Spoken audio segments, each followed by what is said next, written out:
दुनिया रे मिछ कहूथिबा लोक मानकु सम्मान मिली थाए आउ सत कहूथिबा लोक मानकु निंदा अपमानर शिकार हेबाकु पड़ी थाए।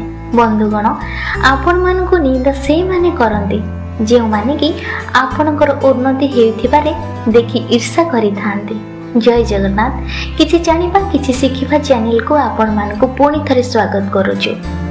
थरे भाबंतु जे तुम पाखरे अन्यर निंदा करे से तुमर नारे अन्य पाखरे निंदा करुथिबार कि जाने। एमिति लोक ठारू सबु बेले दूरे रुहंतु। बंधुगण टिके तळकु पडिकी देखो कि निजर लोक को देखिबाकु पाइबे नाही, किंतु टिके ऊपरकु उठिबाकु चेष्टा करंतु। उन्नति करिबा बेले निजर लोक को निंदा करिबार देखिबे। जे माने आपण मानकु निंदा अपमानित करूछंती से मानकु करिबाकु दियो।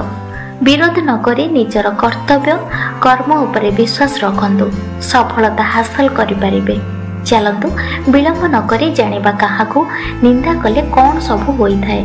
हेले बंधु माने ता पूर्वरु आम चैनल को लाइक शेयर सब्सक्राइब करबाकू जमारू भूलिबे नाही। जेमिति आपण माने गोटे लाइक शेयर सब्सक्राइब करबा द्वारा आम मानकु आगकू बढ़िबा पई प्रेरणा मिली थाए, जहाँकि आध्यात्मिक एवं पौराणिक कथा वस्तु को लोकलोचन को आनी पारिबु।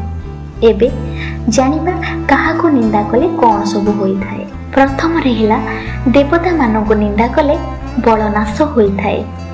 द्वितीय रहेला ब्राह्मण मानकू निंदा कले कुलक्षय हुए। तृतीय रहेला भागवत गीता को निंदा कले प्राणी नरकरे पड़े। चतुर्थ रहेला माँ को निंदा कले जन्म जन्म धरी रोगी होई थाए। पंचम रहेला पिता को निंदा कले सब मुखरे प्राण जाए। षष्ठ रहेला गुरु को निंदा कले विद्यानाश होई थाए। सप्तम रहेला शास्त्र को निंदा कले व्यक्ति चक्षुहीन होई थाए।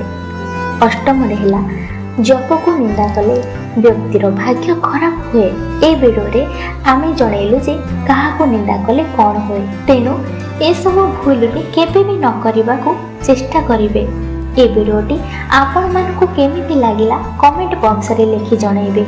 एमिति नुआ नुआ वीडियो देखिबा पई हेले आम चैनल को सब्सक्राइब लाइक शेयर करंतु।